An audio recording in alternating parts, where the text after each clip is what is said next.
A'udzu billahi minasyaitonir rajim. Bismillahirrahmanirrahim. Assalamualaikum warahmatullahi wabarakatuh. Alhamdulillahi rabbil alamin. Wassalatu wassalamu ala asyrafil anbiya'i wal mursalin wa ala alihi wa ashabihi ajma'in. Subhanaka la ilma lana illa ma 'allamtana innaka antal alimul hakim. Wala haula wala quwwata illa billahil aliyyil azim. Amma ba'd. Pertamanya saya memanjatkan rasa setinggi-tinggi kesyukuran kepada Allah Subhanahu Wa Taala di atas peluang ataupun ruang yang diberikan ini untuk saya bersama-sama dengan sahabat-sahabat semua dengan inisiatif daripada pihak Jejak Tarbiyah selaku penerbit kepada buku Setia dengan Kebenaran. Pada masa ini saya bersiaran melalui dua saluran dan dua-dua saya kendalikan sendiri. Jadi ada kemungkinan yang di sebelah Instagram tidak dapat saya kendalikan dengan begitu lancar. Mungkin tumpuannya lebih banyak diberikan kepada siaran di halaman Facebook Jejak Tarbiyah, insya-Allah. Jadi sahabat-sahabat boleh mengikuti kupasan ini melalui Facebook page Jejak Tarbiyah dan juga melalui Instagram saya, iaitu I am Hasrizal. Saya ada buat siaran live. Pertamanya saya ingin mengucapkan setinggi-tinggi penghargaan terutamanya kepada Puan Sadiah dan juga Akhi Ilham atas kesungguhan mereka untuk berusaha merealisasikan buku Setia dengan Kebenaran ini, walaupun hajatnya sudah pun bermula semenjak daripada tahun lalu sebelum saya berangkat ke Finland, tetapi ada banyak cabaran dan halangan, terutamanya dari segi kesukaran untuk mengedit buku tersebut, kerana saya sendiri pun terperangkap dalam proses perpindahan daripada Malaysia ke Finland, permulaan untuk belajar dalam bidang baru yang sungguh mencabar dan susah lah kalau untuk saya ni. Jadi proses untuk penerbitan itu lama tertangguh dan seakan-akan macam tak menjadi. Tetapi komitmen yang ada pada mereka berdua berusaha untuk menjayakan juga buku ini, dan paling utamanya juga dengan kerjasama editor yang mengedit buku saya, iaitu sahabat saya Hafizul Faiz yang kini berada di Edinburgh, Scotland. Beliaulah yang juga meneruskan usaha untuk mengedit buku Setia dengan Kebenaran. Buku Setia dengan Kebenaran ini memerlukan kepada proses edit yang mungkin bagi diri saya agak membimbangkan, sebab seperti mana yang telah saya catatkan di dalam blog di blogsaifislam.com, bahawa buku Setia dengan Kebenaran ini mengambil masa yang lama untuk ia disiapkan. Kalau para sahabat dapat melihat artikel-artikel yang terkandung di dalam buku Setia dengan Kebenaran ini, ada di antaranya yang ditulis pada tahun 2006, 2007, 2008, dan sudah tentu selepas 10 tahun ada banyak perkara yang saya fikirkan kembali, ada yang saya bersetuju, ada yang rasanya seperti bertukar pendapat, dan saya sukar untuk memerhatikan perubahan tersebut. Jadi saya memerlukan kepada seorang sahabat yang memahami apa yang biasanya cuba saya sampaikan, dan perkenalan yang ada di antara saya dengan saudara Hafizul Faiz sedikit sebanyak membantu beliau mudah-mudahannya untuk memahami apakah yang cuba saya sampaikan di dalam satu-satu perkara yang terkandung di dalam buku, dan seterusnya membantu untuk mengedit. Itulah lebih kurangnya. Jadi itu adalah dua pihak yang secara langsung terbabit di dalam penerbitan buku Setia dengan Kebenaran. Saya pun tak sangka yang setelah dikumpulkan bukunya begitu tebal, mencecah lebih kurang dalam 300 muka surat. Sebenarnya saya pun tak dapat lagi naskahnya. Saya cuma tengok dekat Facebook, tengok dekat Instagram sahaja. Saya tak tahu macam mana bukunya, belum baca lagi. mudah-mudahan adalah rezeki untuk satu naskah sampai kepada saya di sini. Jadi dalam masa yang sama juga saya ucapkan terima kasih kepada semua pihak yang berada di belakang penulisan artikel-artikel yang terkandung di dalam buku itu, termasuklah ahli keluarga saya, isteri dan anak-anak, sahabat-sahabat, guru-guru dan ramai lagi pihak yang berinteraksi di dalam pelbagai topik dan seterusnya menjadi asbab untuk satu-satu tajuk itu ditulis di dalam artikel berkenaan. Baik, saya pun tak pasti sebenarnya nak mulakan daripada mana. Mungkin saya sentuh satu perkara yang terkandung, saya pun tak ingat dalam tajuk yang mana satu, tetapi persoalan setia dengan kebenaran ini di antara memori awal saya yang saya boleh ingat ialah ketika mana saya bertugas di Belfast, Northern Ireland lebih daripada 10 tahun yang lalu. Pada masa tersebut saya membaca himpunan surat yang ditulis oleh Syekh Yusuf Al-Qaradawi yang terkandung di dalam yang dihimpunkan di dalam sebuah buku beliau yang ditajukkan, saya tak apa ingat tajuk dia, tapi lebih kurang tajuk dia Risalah ilal Muslimin fil Gharb, something like that, ya. Apa ni, pesanan buat kaum muslimin yang berada di negara barat. Jadi di dalam banyak topik yang terkandung di dalam himpunan artikel Syekh Yusuf Al-Qaradawi itu, Syekh Yusuf Al-Qaradawi telah memetik sepotong ayat Al-Quran daripada surah An-Naml, ayat 30 something, saya tak ingat sangat, yang mana Syekh Yusuf Al-Qaradawi menceritakan bagaimana Permaisuri Sabak ketika mana dimaklumkan kepada beliau tentang kedatangan Sulaiman alaihissalam yang akan datang ke kerajaannya. Sulaiman alaihissalam berpusat di Palestin dan Sabak, Permaisuri Sabak kerajaannya berpusat di selatan semenanjung Tanah Arab ataupun di kawasan Yaman pada hari ini. Yang mana apabila Permaisuri Sabak mendapat tahu akan kedatangan Sulaiman, beliau telah mengungkapkan sesuatu dan ungkapan Permaisuri Sabak itu dirakamkan oleh Allah Subhanahu Taala dalam firman-Nya di dalam Al-Quran surah An-Naml tersebut. Kata di dalam ayat tersebut Allah Subhanahu Taala berfirman menjelaskan kata-kata Permaisuri Sabak, a'udzubillahi minasyaitonirrajim, innal muluka idza dakhalu qaryatan afsaduha wa ja'alu a'izzata ahliha adillah. Kata Permaisuri Sabak seperti yang disebut dalam ayat tersebut, innal muluka idza dakhalu qaryatan, raja-raja apabila mereka masuk ke sebuah negeri, afsaduha, biasanya raja-raja ini akan membinasakan negeri tersebut, wa ja'alu a'izzata ahliha adillah, dan bukan sahaja daerah atau negeri itu dibinasakan, malah orang-orang pemimpin-pemimpin di negeri tersebut akan dihina, ya, akan dimalukan, dan itu mendatangkan kebimbangan kepada Permaisuri Sabak. Ini adalah statement yang dibuat oleh Permaisuri Sabak yang kadang-kadang disebut sebagai Balkis ataupun Bilqis tu. Statement itu diungkapkan oleh seorang permaisuri yang bukan seorang yang beriman kepada Allah, tetapi beliau adalah merupakan seorang penyembah matahari, seorang musyrikah, seorang yang mensyirikkan Allah Subhanahu Wa Taala. Tetapi apabila Permaisuri Sabak mengungkapkan sesuatu, dia menyuarakan kebimbangan dia bahawa dia takut nanti bila Sulaiman AS datang ke negerinya, datang ke daerahnya, maka Sulaiman akan melakukan perkara yang sama, iaitu akan merosakkan negeri itu dan akan menghina pemimpin-pemimpin yang ada di dalam kerajaan Permaisuri Sabak. Itu concern dia. Tetapi yang menarik perhatian saya ialah apabila Syekh Yusuf Al-Qaradawi memetik potongan akhir ayat tersebut selepas Permaisuri Sabak menyebut qalat, ya, innal muluka idza dakhalu qaryatan afsaduha wa ja'alu a'izzata ahliha adillah. Permaisuri Sabak telah berkata, sesungguhnya raja-raja apabila mereka masuk ke sebuah negeri, mereka akan merosakkan negeri itu dan menghina pemimpin-pemimpinnya.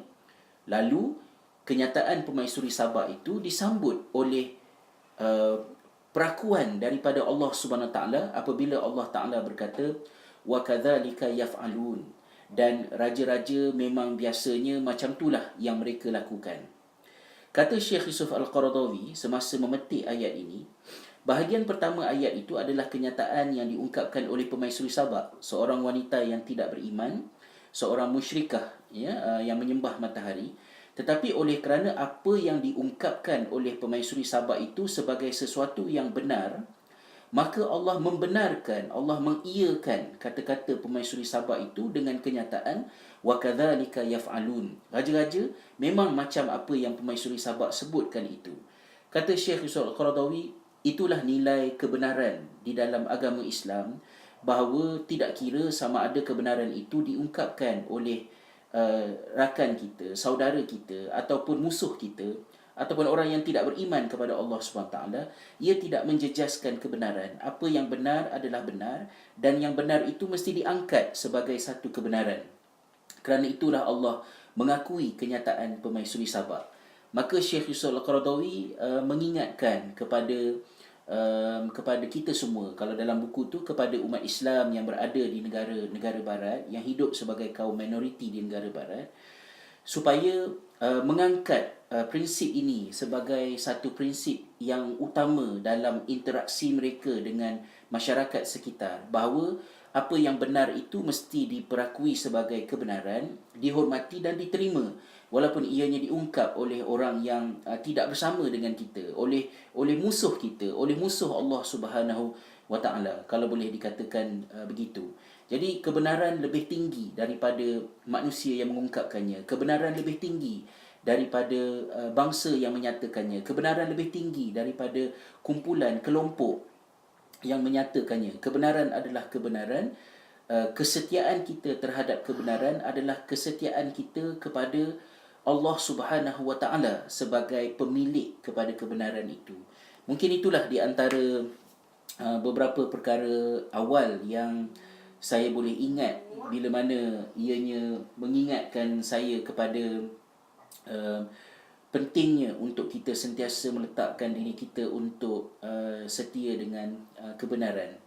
Jadi daripada situlah ada satu demi satu artikel yang cuba ditulis, mudah-mudahannya untuk membantu para pembaca mempertimbangkan jalan-jalan yang selamat untuk kita mencari kebenaran dan berpegang dengannya, kerana semakin daripada sehari ke sehari kita semakin berhadapan dengan pelbagai bentuk kekeliruan dalam kehidupan kita ini. Hitam menjadi putih, putih menjadi hitam. Jadi benda itu memerlukan, seperti mana yang saya tegaskan di dalam pendahuluan buku tersebut, yang juga ada saya letakkan di dalam nota facebook.com/setia dengan kebenaran, bahawa buku Setia dengan Kebenaran ini tidak mewakili kebenaran. Ia adalah sesuatu yang sangat besar, tetapi ia adalah merupakan rakaman kepada artikel-artikel yang saya tulis dengan maksud cuba untuk memahami kebenaran itu bagaimana, dan bagaimanakah kita boleh berpegang dengannya supaya hidup kita ini selamat. Dan ada banyak benda yang diperlukan untuk menjadikan kita ini setia dengan kebenaran. Kadang-kadang kita terfikir bahawa manusia ni nak ikut apa yang betul, apa yang salah, ialah hanya berkisar kepada persoalan tahu. Kalau mereka tidak tahu, mereka perlu tahu, dan apabila mereka tahu, mereka boleh mengikutnya. Tetapi ia tidak semudah itu. Ada banyak faktor yang mempengaruhi seseorang tentang sejauh manakah dia itu mahu berpegang dengan kebenaran ataupun tidak. Mungkin kerana itulah perjalanan pembelajaran saya berpindah daripada satu bidang ke satu bidang. Di peringkat awal saya belajar dalam bidang agama sebab saya nak faham agama. Saya tak pasti pada masa tu saya nak jadi orang agama ke tidak, maksudnya nak jadi ustaz ke tak jadi ustaz kan. Tapi dia punya apa yang saya fikirkan masa belajar kat sekolah agama, kemudian masa sambung belajar dekat Jordan, ialah untuk faham agama. Jadi serba sedikit dengan asas-asas yang didapati daripada sekolah agama. Saya bersekolah di Sekolah Menengah Agama Izzuddin Shah Ipoh. Kemudian selepas habis belajar, saya sambung belajar di Jordan, juga di dalam bidang agama, dalam bidang syariah dan pengajian Islam. Rasanya selepas beberapa tahun belajar agama tu, fahamlah agama serba sedikit. Persoalan-persoalan yang terkandung dalam fikiran saya terjawab, dan membolehkan saya untuk sedikit sebanyak memperbaiki keberagamaan diri saya pada masa itu. Tetapi apabila habis belajar, rasanya selepas tamat belajar di Jordan, dalam semak labu sebulan, dekat Instagram suruh ingatkanlah, 4 bulan sebenarnya ya, saya di semak labu. Kemudian balik semula ke sekolah Izzuddin tahun 1991. Bila saya habis belajar di Jordan, rasanya dalam kepala saya ni lebih banyak soalan daripada jawapan. Walaupun tujuan belajar agama tu ialah untuk menjawab persoalan, tetapi habis belajar tu lebih banyak persoalan timbul berbanding dengan jawapan. Persoalan itu timbul kerana apa yang kita belajar di dalam teks, apa yang kita belajar di dalam silibus syariah itu tidak semestinya terbit dalam bentuk yang sedemikian rupa di alam nyata. Kalau kita nak difikirkan lah, maknanya saya datang daripada Ipoh yang masyarakatnya begitu majmuk. Saya bersekolah di sebuah sekolah rendah yang kawan-kawan saya terdiri daripada rakan-rakan yang berbilang bangsa dan agama. Kemudian pengalaman itu bertukar ya, sepenuhnya apabila saya masuk sekolah agama. Semua yang ada kat sekolah tu Melayu umumnya, dan juga Islam, Muslim. Kemudian bila saya sambung belajar di Jordan, bidang syariah, juga saya dikelilingi oleh Muslim, dikelilingi oleh Melayu, Arab, yang memberikan pengalaman yang monotonous, pengalaman yang tidak berwarna-warni ya, terhadap persekitaran. Tapi saya masih ingat bahawa masyarakat Malaysia tidak begitu.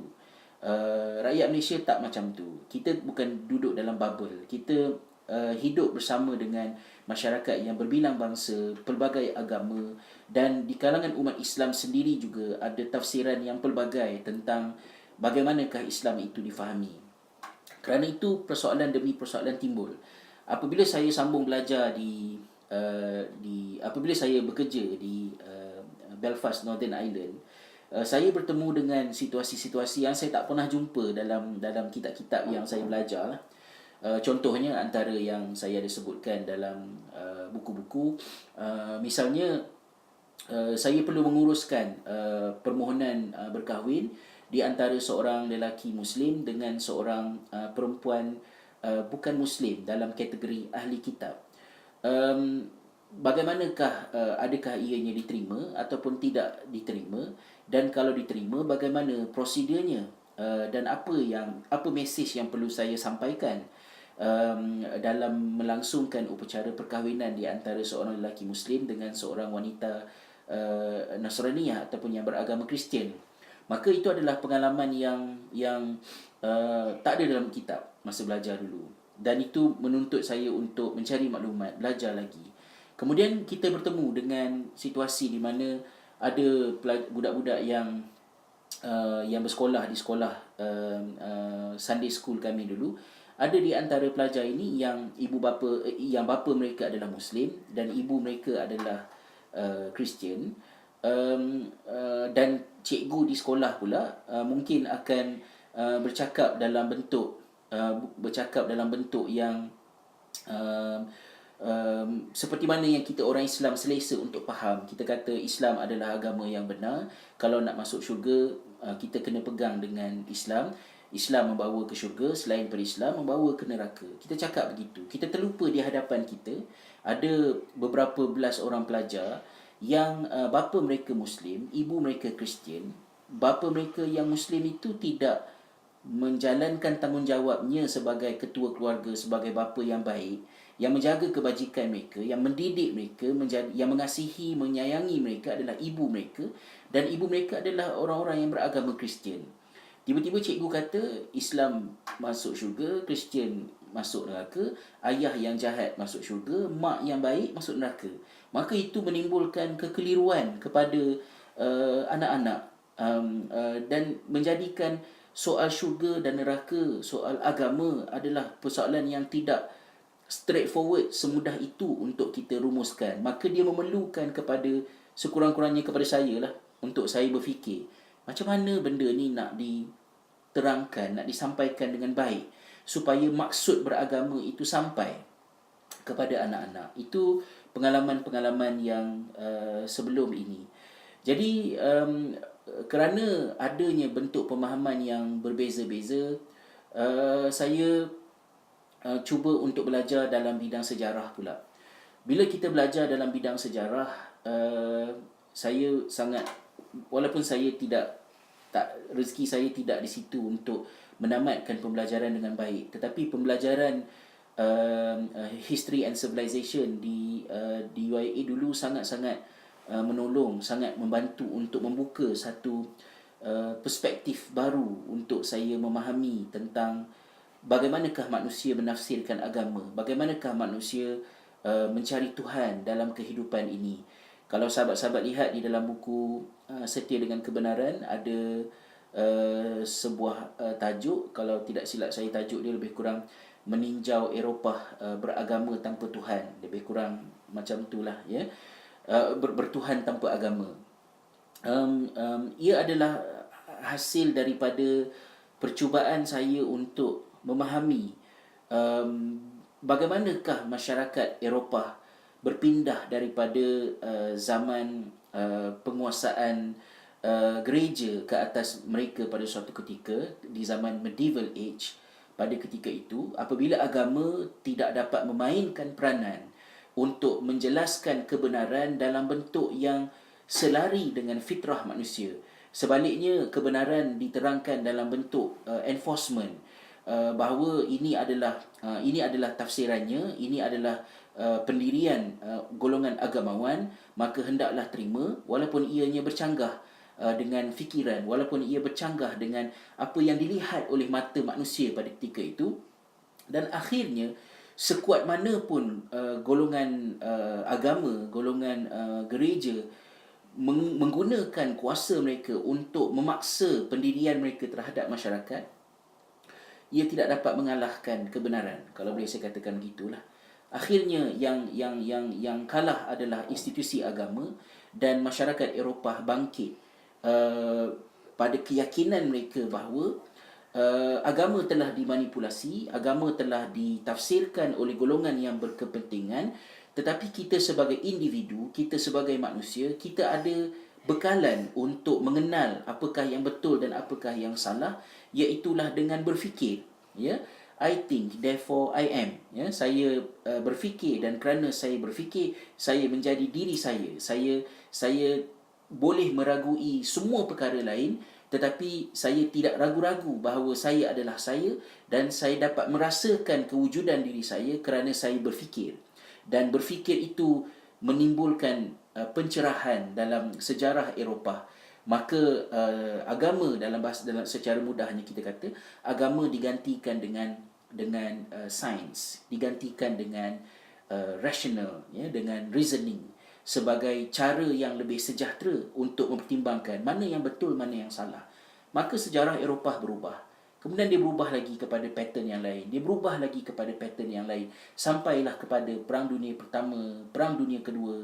Dan kita melihat Eropah pada apa yang kita lihat pada hari ini. Jadi benda-benda itu, bila saya baca, ya, bila saya cuba membandingkannya dengan pengalaman umat Islam, kita akan nampak banyak di antara kesilapan yang dilakukan oleh agamawan Eropah pada masa itu bukan sesuatu yang datang daripada, bukan semestinya ia datang daripada ajaran agama, tapi ia datang daripada hawa nafsu manusia. Ia datang daripada struggle manusia dengan kuasa, dengan duit, ya, dengan kemasyhuran, dengan status sosial yang menyebabkan manusia terfitnah. Dan apa yang dilakukan oleh golongan agamawan Eropah pada suatu ketika dahulu juga adalah merupakan sesuatu yang boleh dilakukan oleh agamawan Muslim, kita sebagai orang Islam, walaupun kita berpegang dengan Al-Quran, kita berpegang dengan hadis Nabi SAW, tetapi kalau kita tidak berhati-hati, pendirian kita boleh dikelabui oleh kemasyhuran, dikelabui oleh kuasa, oleh kedudukan, oleh macam-macam lagi cabaran hawa nafsu, syaitan, dan sedikit demi sedikit ia menyebabkan kita mula melakukan apa yang telah dilakukan oleh agamawan dalam agama lain. Dan apabila kita melakukan perkara yang sama, saya yakin Allah tidak tolong kita. Dan apa yang telah meruntuhkan tamadun-tamadun lain dengan perilaku golongan agamawan, ianya juga akan menimpa umat Islam. Apabila golongan agamawan menggunakan kuasa, menggunakan pengaruh, menggunakan ayat-ayat Al-Quran dan hadis dengan konteks yang salah untuk mendiamkan masyarakat, untuk menutup ruang perbincangan, untuk mencari kebenaran. Tidak ada apa-apa di dunia ini yang boleh mengalahkan kebenaran, melainkan kebenaran itu Allah pelihara, dan pasti di akhir nanti kebenaran itu yang akan menang. Dan yang akan menang bersama dengan kebenaran itu tidak semestinya saya, tidak semestinya sebuah kelompok, tidak semestinya satu kumpulan, satu kaum, tetapi akhirnya mereka yang setia dengan kebenaran. Dan untuk setia dengan kebenaran, ada kalanya kita perlu mengaku bahawa kita salah, kita perlu mengaku bahawa kita silap, dan kesilapan itu menuntut kita untuk membuat perubahan. Jadi semasa belajar sejarah, benda-benda itu banyak saya temui dalam proses pembelajaran, dan saya ungkapkan dalam beberapa artikel, dan sebahagian daripadanya ada di dalam buku Setia dengan Kebenaran ini. Tetapi sampai ke satu peringkat, saya rasa lebih kurang bila anak saya mula bersekolah, terutamanya lebih kurang dalam 5 tahun kebelakangan ini, saya masih dibelenggu dengan pertanyaan-pertanyaan baru lah. Pertanyaan-pertanyaan baru tu iaitu kalau tak faham agama, kena faham agama, belajar agama. Dah faham agama, kita juga nak kena tengok bagaimanakah agama difahami dalam perjalanan sejarah yang panjang. Umur umat Nabi Muhammad SAW ni panjang, ya. Kita dengan baginda jaraknya 1400 tahun lebih, iaitu tempoh yang lebih kurang 3 kali ganda daripada tempoh di antara Nabi Isa AS dengan Nabi Muhammad SAW. Dalam tempoh 500-600 tahun, masyarakat sudah rosak dan memerlukan kehadiran Rasulullah SAW, ya, dalam tempoh 500 tahun. Dan jarak kita dengan baginda bukan 500 tahun, tapi 1500 tahun. As if macam dah kena ada 3 rasul dah, ya, nak sampai ke zaman kita. Nak menggambarkan betapa jauhnya zaman Rasulullah SAW dengan zaman kita. Justru bagaimanakah masyarakat menafsirkan agama? Bila kita bercakap tentang soal hudud, kita bercakap tentang soal pelaksanaan syariah, kita bercakap tentang persoalan pendidikan, kita begitu selesa untuk mengatakan bahawa Mustafa Kamal Atatürk menjatuhkan Daulah Osmaniyah. Dialah punca Daulah Osmaniyah itu jatuh, ya. Dan kita selesa untuk bercakap dengan nada yang begitu simplistik. Benarkah Daulah Osmaniyah yang begitu besar itu tumbang di tangan seorang seperti Atatürk? Kalau Atatürk tidak wujud, adakah Daulah Osmaniyah akan berterusan? Bagaimanakah situasinya? Bagaimanakah politik Daulah Osmaniyah? Bagaimanakah pendidikan Daulah Osmaniyah? Bagaimanakah ekonomi Daulah Osmaniyah? Bagaimanakah polisi hubungan antarabangsa Daulah Osmaniyah dengan persekitarannya? Adakah Daulah Osmaniyah sahaja yang runtuh pada tahun 1924, ataupun seluruh empire, semua kerajaan yang berbentuk empire jatuh? Dan kenapa mereka jatuh? Zaman apakah itu? Dan semua perkara itu memerlukan kepada kita untuk get into the details. Dan kerana itulah selepas belajar sejarah, banyak persoalan yang ada di fikiran saya mula pergi kepada sesuatu yang lebih mikro, yang lebih kecil, iaitu kalau tak faham agama, belajar agama. Agama ditafsirkan begini di sepanjang sejarah. Kenapa selepas maklumat tentang agama banyak, kenapa selepas ilmu tentang agama begitu meluas, keberagamaan kita menjadi semakin rencam, menjadi semakin mengelirukan, semakin mencabar. Dan saya mula merasakan bahawa kita tidak boleh, kita tidak mampu untuk mengusahakan perubahan di dalam masyarakat melalui politik semata-mata. Kita juga sukar untuk membuat perubahan dengan hanya memperbaiki aspek ekonomi, kerana orang ekonomi akan bercakap dari segi ekonomi, orang politik akan bercakap dari segi politik. Pada masa yang sama, apabila saya mengkaji Imam Birgivi selama beberapa tahun, akhirnya saya membuat kesimpulan bahawa ulama-ulama islah, kalau boleh saya istilahkan begitulah ya, ulama-ulama islah yang cuba membuat perubahan di dalam masyarakat, ada di antara mereka yang macam mana ya, saya cuba untuk put in simple way. InsyaAllah tak lama lah, lebih kurang dalam 10 minit lagi, kemudian saya akan berhenti dan mungkin kita boleh bersoal jawab, bertanya ya, serba sedikit. Kalau boleh saya rumuskan, selalunya Ahmad Dalal contohnya mengatakan bahawa ciri seorang tokoh itu dianggap sebagai tokoh islah tajdid ialah apabila ada beberapa karakter. Salah satu daripadanya ialah karakternya ialah mereka ini menyeru kepada ijtihad. Ya. Saya rasa macam rumusan itu agak problematik sebab jarang saya jumpa bagaimanakah seorang ulama mengajak orang awam untuk berijtihad, ya, dan supaya kita ni memperbaiki agama kita, mari kita berijtihad. Dia bukan macam tu. Tapi bila kita kaji Imam Birgivi, saya cuba untuk simplify dia dalam satu bentuk yang lain, bahawa seorang ulama apabila melakukan islah, yang dimaksudkan dengan mengajak kepada berijtihad tu bukan mengajak kepada berijtihad, tetapi maksudnya ialah mengajak kepada berfikir dalam beragama, ya, mewacanakan tentang teori ilmu dalam beragama, apa yang perlu tahu, macam mana nak tahu, those kind of questions dibincangkan oleh ulama-ulama ini. Dan kita akan jumpa Muhammad Al-Ghazali, kita bertemu dengannya, dan Imam Birgivi juga membahaskan mengenainya, Buya Hamka juga menyentuh mengenainya, Syekh Yusuf Al-Qaradawi menyentuhnya dalam kitab Thaqafah Da'iyah, bahawa kalau kita nak buat perubahan dalam masyarakat, it has to go back to the foundation of agama ni, iaitu knowledge. Dan knowledge, ilmu itu bukan semata-mata soal apa yang kita perlu tahu, tapi macam mana kita nak tahu.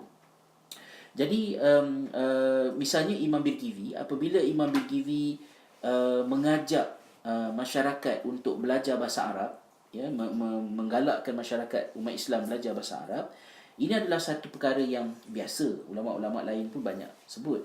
Tapi alasan yang dikemukakan oleh Imam Birgivi itu agak unik, sebab Imam Birgivi kata belajarlah bahasa Arab supaya apabila kamu ada bahasa Arab, maka kebergantungan kamu kepada orang lain untuk faham agama tu dapat dikurangkan. Maknanya Imam Birgivi mahu memperkasakan individu. You have the responsibility to empower yourself individually as a Muslim by learning Arabic language, so that you will have the ability to certain extent to understand the text, untuk faham teks agama, untuk faham nas, untuk faham Al-Quran. Tidaklah sampai ke tahap alim ulama, tetapi tidaklah menyerahkan 100% keberagamaan kita kepada orang agama ni, yang mana bila kita terlalu bergantung kepada seseorang untuk beragama, ia mendedahkan diri kita kepada risiko yang besar. Kerana orang yang menolong kita untuk beragama itu juga adalah manusia seperti kita. Dia juga ada struggle dengan hawa nafsunya, dengan ujian-ujian kehidupannya, yang menjadikan kita sebagai murid berguru dengan seorang guru, kita perlu mengekalkan sebersedikit kebebasan kita sebagai individu untuk beragama secara langsung dengan Allah Subhanahu Wa Taala. Dan itu ditekankan oleh Imam Birgivi. Dan Imam Birgivi juga meletakkan bagaimana akal yang sihat, ya, an-nutuk, akal yang sihat adalah asas untuk berakhlak dengan akhlak yang baik. Maknanya orang yang cara fikir dia problematik, dia juga akan problematik dari segi akhlaknya. Dan orang yang buruk akhlaknya, kalau dia cuba bercakap tentang sesuatu secara logiknya, maka kita akan dapati pada logik dia ada problem.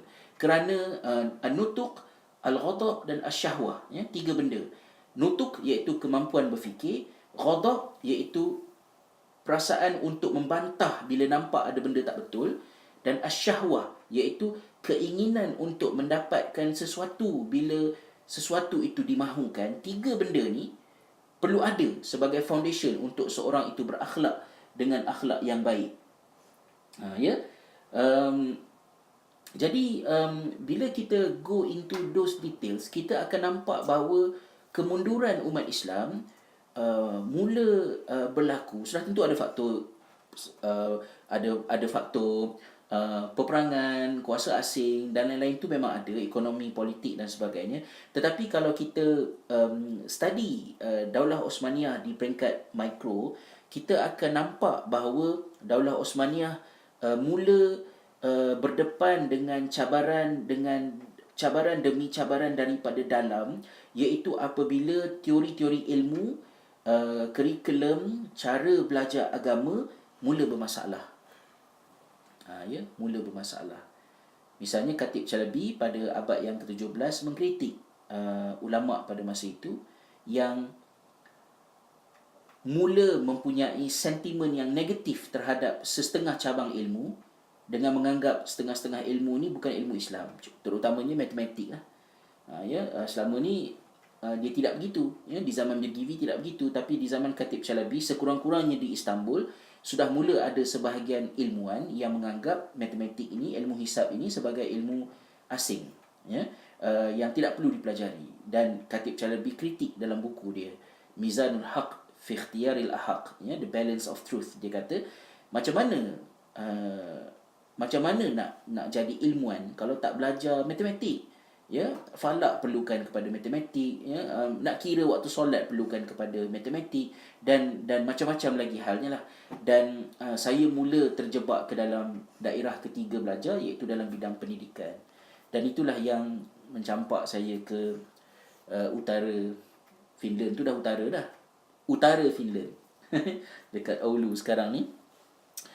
Baru ni lah, dalam seminggu dua ni baru ada matahari dan lega sikit lah selepas 7 bulan berselimutkan salji dengan suhu yang sangat-sangat tebal ni. Yang saya belajar di sini adalah tentang pendidikan, iaitu bagaimana manusia belajar. Ya, ini ada Al-Quran, ini ada kitab, saya membacanya, kemudian saya menerangkannya kepada tuan-tuan dan puan-puan. Di antara Al-Quran, bagaimanakah kitab itu merumuskan sesuatu daripada Quran, bagaimanakah ulama itu merumuskan kefahamannya di dalam kitab tersebut. Saya pula sebagai seorang pelajar, bagaimanakah saya membaca dan memahaminya, dan bagaimanakah pula saya menyampaikannya kepada sahabat-sahabat semua. Ada banyak layer tu, dan bila banyak layer tu, ada pelbagai faktor yang mempengaruhi daripada satu maklumat kepada akhirnya kefahaman kita. Jadi kita perlu, saya rasalah kita mula perlu belajar tentang bagaimanakah manusia belajar. Misalnya tentang soal indoktrinasi. Bagaimanakah indoktrinasi boleh berlaku apabila setting pembelajaran tidak merangsang ataupun tidak menggalakkan seseorang itu untuk berbincang, ya. Contohnya dalam konteks teacher centered, dan juga dalam kurikulum yang telah dispesifikkan. Baca kitab ini, syarahnya ialah cikgu, anak murid dengar, faham, dan begitu sifatnya. maka itu lebih menambah risiko untuk berlakunya indoktrinasi. Dan untuk mencegah daripada benda itu berlaku, kita tidak boleh sekadar beritahu kepada pelajar bahawa kamu kena fikir, kamu kena study, kamu kena buat kajian, tetapi kita kena design pembelajaran kita agar benda yang kita serukan itu berlaku. Ya, ada unsur constructivism, maknanya kita kena design cara belajar kita supaya pelajar-pelajar ni construct apa yang mereka faham tentang satu-satu benda. Saya ingat lagi masa di sekolah Khalifah dulu, instead of mengajar fiqh munakahat ataupun ahwal syakhsiyah kepada pelajar-pelajar secara yang kita biasa belajar, saya cuba kaitkan terlebih dahulu pengetahuan sedia ada murid-murid itu dengan apa yang cuba saya nak sampaikan. Jadi saya tanya kepada pelajar, kalau ustaz sebut kahwin, apa yang kamu terfikir? Boleh tak tulis kat depan? Jadi mereka mula tulis. Mereka tulis tentang kenduri kahwin, mak andam, Dewan Perdana Felda, mas kahwin, ya, lepas tu bergaduh laki bini, anak, pampers, macam-macam lah benda yang diorang tulis dekat whiteboard tu. Dan kemudian kita ulas, kita cuba kategorikan perkataan-perkataan tersebut. Yang ini adalah agama suruh, yang ini adalah adat, yang ini adalah sesuatu di antara agama dengan adat. Jadi banyak manakah soal perkahwinan ini adat, banyak manakah soal perkahwinan ini adalah syariah. Dan kemudian jelas kelihatan bahawa banyak perkara yang membingungkan kita bila kita fikir nak kahwin ialah tentang adat ni. Tapi yang syariat suruh kita buat sikit je. Jadi di sinilah kita nak bagi tahu pada pelajar-pelajar bahawa kalau kita nak ubah adat yang menyusahkan ini, kita mesti dapat lesen dia dulu. Dan nak dapat lesen dia ialah kita kena faham syariah. Dan syariah inilah yang kita belajar dalam subjek fiqh munakahat ini. So itu yang saya buat semasa di sekolah Khalifah dahulu. Tetapi ada teorinya. Ada teorinya, iaitu misalnya kalau kita gunakan teori Visigoth tentang social constructivism, bagaimanakah interaksi pelajar dengan orang-orang di sekitar mereka untuk construct, bagaimanakah experience boleh kita ambil sebagai pembelajaran, bolehkah objek menjadi pembelajaran, dan bagaimanakah kita nak design satu cara belajar supaya pelajar construct kefahaman mereka, ya, setingkat demi setingkat. Dan bolehkah bidang agama dibentuk dalam bentuk konstruktivis ini tadi supaya dia boleh support problem based learning dan lain-lain. Jadi itulah di antara benda-benda yang saya belajar di sini untuk menjawab persoalan hidup yang seterusnya, iaitu bagaimanakah manusia belajar. Jadi itulah lebih kurangnya. Maaf saya cakap panjang lebar. Jadi secara ringkasnya, hal-hal yang saya utarakan sebentar tadi ada dimuatkan di dalam artikel-artikel yang terkandung di dalam buku Setia dengan Kebenaran. Saya yakin bila sahabat-sahabat baca buku Setia dengan Kebenaran itu, sahabat akan ada pro dan kontra lah. Ia bukan buku yang ditulis untuk nak semua orang setuju dengan kita. Saya memang takut nak terbitkan buku Setia dengan Kebenaran ni. Kalau balik perbincangan kepada Puan Sadiah dulu, saya rasa buku ni akan menimbulkan kemarahan, rasa tidak selesa mana-mana pihak. Tapi akhirnya pada pandangan saya, menerbitkan buku Setia dengan Kebenaran ini jugalah salah satu daripada cara untuk saya sendiri berusaha untuk kekal setia dengan kebenaran. Jadi saya ucapkan terima kasih kepada para sahabat yang telah membeli, sedang membaca ataupun ada yang dah habis baca. Saya cek dekat Goodreads dah ada 1-2 ulasan buku. Saya sangat hargai. Saya actually baca semuanya. Begitu juga dekat Facebook dan tempat-tempat yang lain juga. Maklum balas daripada tuan-tuan perempuan. Kalau ada benda-benda yang tak setuju, yang tak kena tu, boleh suarakan dan insya-Allah kita bincangkan daripada semasa ke semasa. Jadi itulah dari segi pengisiannya. Mungkin saya scroll sikit, tengok balik catatan-catatan yang ada daripada awal tadi saya tak perasan sangat, ya. Dan sahabat-sahabat di Instagram juga, terima kasih atas kesudian. Kalau soalannya dari mana nak dapat buku ni, saya difahamkan oleh pihak penerbit Jejak Tarbiyah bahawa dalam sedikit masa lagi buku ni akan mula masuk ke kedai-kedai buku. Tapi tempat yang paling senangnya adalah dengan melayari Facebook Jejak Tarbiyah, ya, cari Jejak Tarbiyah tu, dan di situ ada maklumat siapa yang boleh dihubungi, nombornya, dan insya-Allah boleh dapatkan buku tu daripada situ, insya-Allah. Ya. Antara soalan awal yang ditanya tadi, buku ni berapa muka surat, itulah saya rasa 300 lebih. Sudah ada jawapan pada saudari Khadijah Nasir dah sebut 330 muka surat ni. Saya rasa ada banyak lagi yang belum masuk dalam buku ni, ya. Tak tahulah ada yang kedua ke macam mana nanti. Oh, dan ada sedikit juga nukilan daripada cikgu saya, ya, Ustaz Fahrul. Terima kasih Ustaz. Bukan bererti menghak milikkan kebenaran itu dengan diri atau kelompok, tetapi terus mencari, mengamalkan dan perjuangkannya. Saya terima kasih atas catatan Ustaz. Mudah-mudahan bermanfaat dan adalah, ya, sesuatu yang bermanfaat daripadanya. Dan juga Puan Nurul Syuhada ada membuat beberapa catatan untuk mungkin rujukan kawan-kawan, ya, daripada poin-poin yang saya sebutkan tadi. Terima kasih. Adakah kejatuhan Empire Islam di Timur Tengah sama dengan di Nusantara? Saya pun tak pandai nak jawab sebenarnya. Kerana Empire Islam di Timur Tengah tu pun banyak, ya. Kita ada Daulah Osmaniyah, kita ada kerajaan-kerajaan yang lain. Tapi secara mudahnya, secara simple dia mungkin boleh saya katakan bahawa kerajaan-kerajaan itu dia tak jatuh macam drama lah, ya, macam dramatik. Ada something berlaku, akibatnya jatuh dan tamatlah kerajaan itu. Tak, dia very accumulated, ya. Contohnya, kalau sahabat-sahabat masuk di blog saifulislam.com, saya ada tulis satu artikel baru. Artikel tu pun masih lagi dalam proses untuk saya tambah maklumat.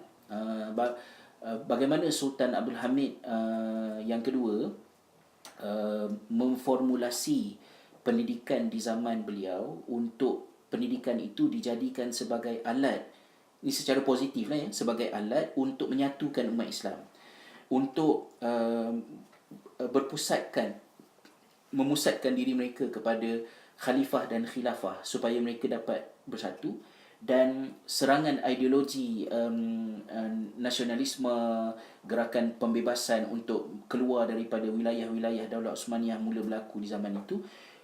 Sultan Abdul Hamid menggunakan pendidikan sebagai kaedah. Dan macam manakah dia memformulasi pendidikan itu?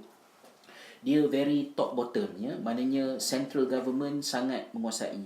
Walaupun jumlah sekolah bertambah, sekolah rendah, sekolah menengah, wanita semakin banyak mendapat pendidikan, dan benda itu perkembangan yang bagus dari segi data-data dia.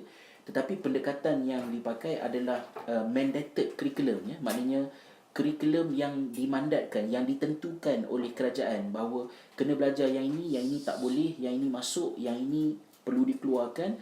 Kawalan kerajaan ke atas kurikulum, apa yang perlu dipelajari dan apa yang perlu dielakkan, begitu kuat, ya, di zaman Sultan Abdul Hamid yang kedua. Bila Sultan Abdul Hamid dah tak ada pada tahun 1908, 1909, ya, Daulah Osmaniyah masih struggle dari segi education, dan banyak, saya tak berani kata banyak, di antara usaha yang ada adalah usaha untuk mendapatkan nasihat daripada France untuk advice, ya, berkenaan dengan macam mana nak design curriculum, approach yang dipakai. Maka saya mengandaikan, saya tak berani nak kata definite sebab saya masih baca, tapi nampak macam design curriculum pada tahun 1900 hingga 1910 itu banyak dipengaruhi oleh desain pendidikan Perancis. Dan Perancis ni memang center kepada education zaman itu.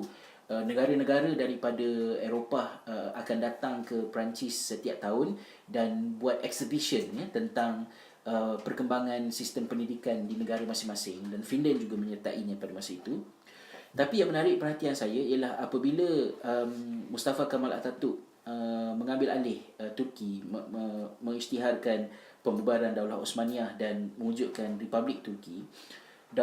Mustafa Kemal Atatürk ni dia mahu karakter masyarakat demokratik keluar daripada cara lama dulu, untuk mencapai benda itu.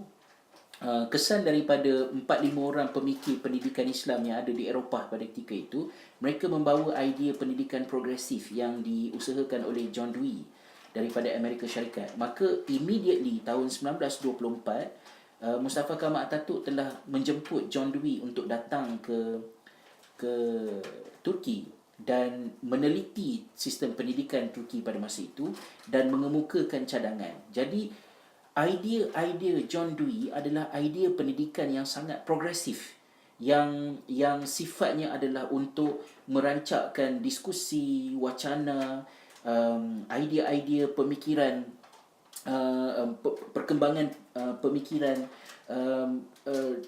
bermula daripada institusi sekolah. Dan idea-idea yang dikemukakan oleh John Dewey itu banyak mempengaruhi sistem pendidikan di zaman Atatürk dan ke depan daripadanya. Jadi walaupun kita tak setuju dengan Atatürk, tetapi cara yang dipakai oleh Atatürk itu dalam untuk reshape sistem pendidikan Turki pada masa itu menyebabkan pendidikan dapat memainkan peranannya secara yang berkesan untuk membentuk satu masyarakat baru. Jadi dia bukan soal sekular tak sekular, Islam tak Islam, tetapi cara belajar kena progresif. Cara belajar kena merangsang budak-budak ni untuk berfikir dan konstruk pengetahuan mereka. Dan John Dewey juga menasihatkan Mustafa Kemal Atatürk supaya jangan kelirukan di antara uniformity dengan unity. Yang mahu dicapai adalah unity, tetapi berhati-hati dengan uniformity adalah merupakan satu benda yang berbahaya. Untuk berlakunya uniformity, maknanya semua benda nak kena standard kan, dan itu mungkin boleh mengundang kepada reverse impact bila mana kita nakkan kesatuan tapi uniformity itu mendatangkan masalah-masalah yang lain. Dan idea-idea tu masih lagi saya cuba belajar, tapi poin yang menarik perhatian saya ialah bagaimana pendidikan digunakan oleh Mustafa Kemal Atatürk sebagai alat untuk membentuk satu masyarakat baru. Dan juga cikgu-cikgu diangkat peranannya untuk menjadi tentera intelektual yang reshape masyarakat. Dan Mustafa Kemal Atatürk mengambil inspirasi daripada Finland, mewajibkan buku The Country with the White Lilies itu yang menceritakan tentang sistem pendidikan Finland. Buku itu telah diwajibkan oleh Mustafa Kemal Atatürk untuk semua cikgu baca di Daulah Osmaniyah, untuk lihat bagaimana cikgu punya peranan untuk membentuk satu masyarakat dengan nilai-nilai budaya-budaya yang mereka mahu capai.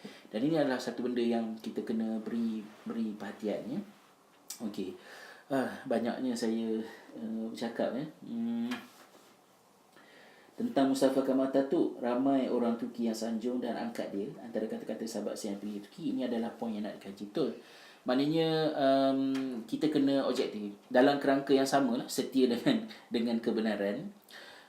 Yang betul-betul, yang salah-salah. Apa benda yang betul perlu iktiraf sebagai sesuatu yang betul, manakala apa yang salah perlu diiktiraf sebagai sesuatu yang salah. Pengalaman saya di Finland ini, kawan-kawan saya yang Turki terutamanya bukan datang daripada kelompok yang Islami ya, tapi mereka ni adalah daripada kelompok sekular. Mungkin mereka tak solat, mereka hidup dengan bebas, dan ramai di antara mereka ini yang pro kepada Atatürk, tetapi mereka juga kritikal. Alhamdulillah ya, mereka juga kritikal. Mereka juga tegur. Mereka kata orang-orang sekular dekat Turki sekarang ini, kesalahan yang mereka buat ialah mereka ni masih bernostalgia dengan bernostalgia dengan Ataturk, dengan usaha Ataturk, tapi mereka sendiri tidak menterjemahkan idea-idea bernas Ataturk, kata mereka, dalam bentuk praktikal. Apa yang patut dibuat. Jadi sama ada kelompok Islamik ataupun kelompok sekular di Turki, kata kawan-kawan saya di sini yang ni, mereka kata kedua-duanya masih berlega pada cara yang sama, iaitu figure centered, mengagungkan tokoh, tapi tidak empower individu untuk memainkan peranan membuat perubahan dalam masyarakat. Waalaikumsalam, Hairul. Itu adalah di antaranya, ya. Bagaimanakah cara untuk kita mencontohi Renaissance di Eropah tanpa bercanggah dengan Islam dan tanpa memisahkan agama dengan sains? Saya rasa sikit sebanyak tu adalah dekat dalam buku. Mungkin dalam topik meninjau Eropah bertuhan tanpa beragama tu, ada sedikit yang saya sentuh tentang pentingnya untuk kita mengimbangkan di antara mengangkat reason dan akal sebagai alat untuk menakul kebenaran. Dalam masa yang sama juga kita tidak putus dari segi spirituality kita, dan orang-orang agama jangan ulang kesalahan yang sama bila orang-orang agama cuba untuk menguasai gereja. So kalau dalam konteks kita menguasai masjid, orang ni boleh ceramah, orang ni tak boleh ceramah, orang ni kena ban, orang ni tak boleh ban, kita kena tangkap orang ni, kita kena saman orang ni, kita kena. Jadi bila orang agama banyak buat benda macam tu, they are repeating the same thing that people like them did di zaman Eropah, dan mereka akan kalah. Ya, jadi saya pun tak tahulah macam mana. Saya rasa lepas ni yang senangnya ialah lepas maghrib ustaz-ustaz balik rumah ataupun dalam kereta, kita buat ceramah Facebook live. Lepas tu yang dekat masjid bawa handphone, ya, lepas tu bawa earphone masing-masing, dengarlah kuliah online antara maghrib dengan isyak kan. Jadi penceramahnya tak ada kat masjid, penceramahnya dalam kereta, tapi orang dekat masjid boleh dengar senyap-senyap. So yang nak solat tak terganggu, yang nak zikir tak terganggu, ya. Dan kemudian sampai isyak, insya-Allah. Apa-apa pun pada saya kita kena belajar lah daripada kesilapan silam. Jangan buat macam tu, ya. Waalaikumsalam, ya, sahabat-sahabat semua kat sana ada, kat sini ada. Apakah pandangan Ustaz tentang mereka yang setia dengan kumpulan tetapi yakin dengan kebenaran akan datang setelah sabar dan menunggu dan terus menunggu? Wah, itulah. Mungkin saya ni orang yang kurang sabar. Saya takutlah umur dah 42 kan, nak mati dah. Sebab saya tidak mahu meletakkan harapan saya tentang Islam pada orang lain. Kalau saya mahu sesuatu berlaku, sesuatu dibuat berkenaan dengan Islam, saya kena fikirkan apa yang saya perlu buat dan apa yang perlu saya usahakan. Dan kerana itu saya tidak suka dengan kumpulan ataupun apa-apa bentuk usaha Islam yang melambatkan pergerakan. Kita boleh bersabar seketika, tapi kita perlu melihat adanya petanda-petanda yang menunjukkan kita moving forward dan bukan moving backward. Tapi kalau kita moving backward, it's such a waste of time, dan buatlah kerja lain, kan. Dengan idea pendidikan yang dipelajari dari Finland, apakah strategi Ustaz dalam rangka perubahan di kalangan pendidik? Saya tak berani nak fikir besar-besar.